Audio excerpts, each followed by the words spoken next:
The return to prominence of throwback coaches Jose Mourinho and Big Sam Allardyce in the EPL with their ultra-defensive park-the-bus tactics has stirred up the debate again.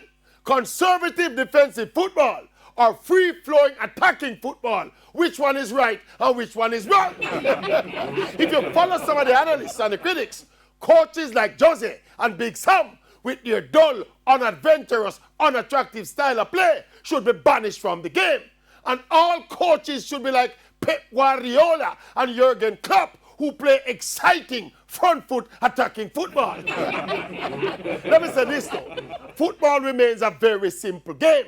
The objective is to score goals on your opponent and prevent your opponent from scoring goals on you. If no goals are scored or goals are shared equally, both teams lose the opportunity of getting 3 points and get a point apiece.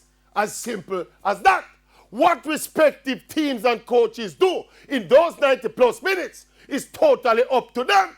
So if you have a big team with big players and want to entertain the world by playing attacking football, the onus is on you to break down and beat the team where park the bus, not to ball and cuss out people like Big Sam and Jose, as if your attacking style is superior to their defensive style. It is not until you use it and beat them.